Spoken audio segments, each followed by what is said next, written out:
हरिओम हरे कृष्ण।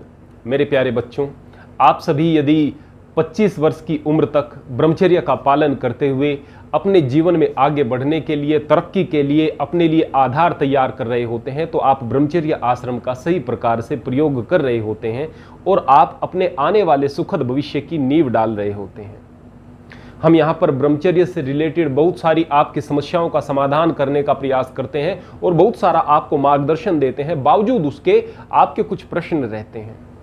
एक प्रश्न जो अक्सर हमारे सामने आता है, गुरुजी हम ब्रह्मचर्य का पालन कर रहे हैं, क्या हमारे लिए बिल्कुल सीधा साधा खाना जरूरी है? क्या हम थोड़ी बहुत मिर्च वगैरह खा सकते हैं? एक प्रश्न आता है, गुरुजी क्या हम आधुनिक कपड़े पहन सकते हैं? क्या हम सूट बूट पहन सकते हैं? क्या हम पैंट टी शर्ट पहन सकते हैं?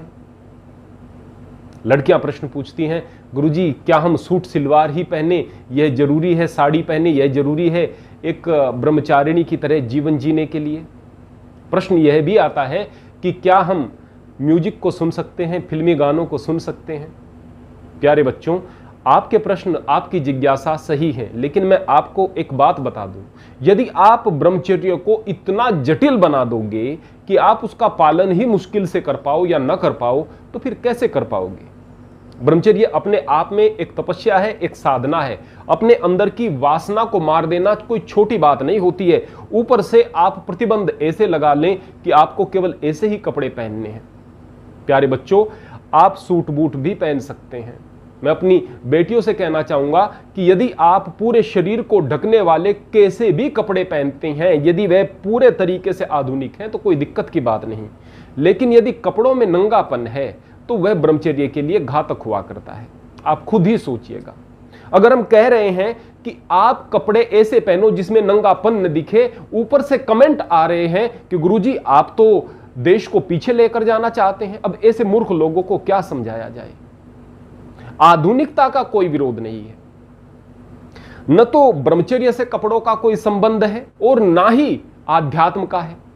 जरूरी नहीं कि मैं इस प्रकार के कुर्ते पहनूं या इस प्रकार के कपड़े लूं तभी मैं यहां पर एक साधु के रूप में रह सकता हूं। नहीं, ये जरूरी नहीं है। पहले मैं भी सूट बूट पहना करता था और उस जमाने में मैं आज से भी कह सकता हूं कि थोड़ा बहुत बेहतर ही इंसान हूंगा। ऐसा नहीं है कि आज इन कपड़ों को धारण करने के पश्चात कुछ बेहतरी आई है, ऐसा बिल्कुल भी नहीं है। बल्कि कई जगहों पर तो इन कपड़ों को वर्तमान में भी उतारना पड़ता है। फिलहाल मैं कटी वस्त्र पहने हुए हूं, आप नहीं देख पा रहे हैं। मैं इसको यहां पर खाली बैठे हुए पहन सकता हूं, लेकिन खेत में काम करते हुए नहीं पहन सकता हूं। तो कपड़े आपका निर्धारण नहीं करते कि आप साधु हैं या नहीं हैं। कपड़े निर्धारित नहीं करते कि आप ब्रह्मचारी हैं या नहीं हैं। हां, कपड़ों में नंगापन नहीं होना चाहिए। आप कोई भी कपड़े पहनिएगा, लेकिन बस उसमें वल्गैरिटी दिखाई न दे। और कमाल की बात यह है कि ये जो आपको वल्गर दिखाने वाले कपड़े हैं ना, ये बहुत सुंदर भी नहीं होते हैं। कपड़े वही हों जो कि आपको बेहतर तरीके से सभ्य और अनुशासित दिखा सकें, चाहे उसमें कितनी भी आधुनिकता हो। अब रहा सवाल मिर्च मसाले खाने का। मिर्च मसाले से परहेज का मतलब यह है कि हम खाने का वास्तविक स्वाद ही भूल जाते हैं, इतने सारे मिर्च मसाले डाल लेते हैं। अगर आप थोड़ी बहुत मिर्च खा रहे हैं, लेकिन थोड़ी बहुत कम मात्रा में, मसाले थोड़ी बहुत मात्रा में आप खा रहे हैं, जीरे का प्रयोग शरीर के लिए अच्छा होता है, धनिया का प्रयोग शरीर के लिए अच्छा होता है, पर यह नहीं कि आप इसमें चाट मसाला डालेंगे, आप इसमें गरम मसाला डालेंगे तब सब्जियां खाएंगे। यानी संतुलित मात्रा में आप अगर मसालों का भी सेवन कर रहे हैं, मिर्च का भी सेवन कर रहे हैं, वह भी आप लोगों के लिए घातक नहीं है। म्यूजिक सुनने का सवाल, प्यारे बच्चों, अगर फिर वही बात कहूंगा, अगर म्यूजिक के अंदर कोई गंदे शब्द नहीं है, कोई ऐसी बातें नहीं है जो बिल्कुल निरर्थक हैं, संस्कारों के विपरीत हैं, ऐसी बातें न हो, तो वो संगीत सुनने में कोई दिक्कत नहीं। फिल्मों के अंदर भी बहुत अच्छे गाने हैं। पुरानी फिल्मों में तो अक्सर होते थे, नई फिल्मों में भी आ जाते हैं, आप उसे सुन सकते हैं। संगीत तो आपको अंदर से तरोताजा करेगा। जितना आप प्रफुल्लित रहोगे, उतना ही बेहतर तरीके से ब्रह्मचर्य का पालन कर पाओगे। अपने आप को गैर जरूरी रेस्ट्रिक्शंस में मत बांधो। वो रेस्ट्रिक्शन से अपने आप में बहुत है जो पहले से ही ब्रह्मचर्य के लिए जरूरी है। 8 प्रकार का मैथुन, आप लोगों के लिए हमने वीडियो पहले अपलोड की हैं, उससे बचकर रहना ही बड़ी मुश्किल बात होती है, बड़ा कठिन काम होता है, अभ्यास करना पड़ता है उसके लिए। ऊपर से आप निरर्थक अपने ऊपर प्रतिबंध लगा लेंगे तो बहुत बुरी बात हो जाएगी, बड़ी दिक्कत की बात हो जाएगी। मैं तो यह भी कहूंगा कि आप अच्छी फिल्मों को भी देखें। बहुत सारी ऐसी फिल्में आती हैं जो आपको आपके इतिहास से अवगत कराती हैं, अच्छी प्रेरणा देती हैं। आप ऐसी फिल्मों को भी देखें।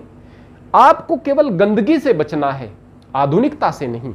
आधुनिकता से परहेज का मतलब होता है कि आप केवल एक कालखंड के साथ में बंधे रहना चाहते हो। आपने विकास की दौड़ में आगे बढ़ने से इनकार कर दिया। आगे बढ़िएगा, तरक्की करिएगा। निश्चित तौर पर एक वृक्ष जैसे बढ़ता है, बहुत ऊंचा उठ जाता है, लेकिन जड़ें जमीन में होती हैं। जिस दिन जड़ें उखड़ गई उस दिन उस वृक्ष को वो हवाएं बहाकर लेकर जाती हैं जो कि उसे बड़ा कर रही थी, वो उसे ऊंचा कर रही थी। इसलिए अपनी जड़ों से जुड़े रहिएगा और अपने कद को बढ़ाइएगा। निश्चित तौर पर आप लोग बेहतर भविष्य के लिए काम कर रहे होंगे। इसलिए मैं उन अभिभावकों से विशेष रूप से कहना चाहूँगा जिनके यहाँ पर किशोर बच्चे हैं, नौजवान बच्चे हैं, कि आप उनका ध्यान रखें, उन्हें अच्छे संस्कार दें, अच्छी शिक्षाएं दें। और आप सभी उन युवकों से, युवतियों से, अपने प्यारे बच्चों से यह कहना चाहूँगा कि आप सब यदि प्रसन्नता के साथ में जीवन में आगे बढ़ोगे, अपने ऊपर उन नियंत्रणों को लगाओगे जिनकी आवश्यकता है और गैर जरूरी नियंत्रणों से बाहर निकलकर आप ब्रह्मचर्य का पालन करते हुए आगे बढ़ोगे, तो आप गृहस्थ में भी अच्छे होगे, आपकी गृहस्थी भी अच्छी होगी, आपका जीवन भी बेहतर चलेगा। और जब धीरे धीरे आप अभिभावक बनोगे, अपने बच्चों को भी अच्छे संस्कार दे पाओगे।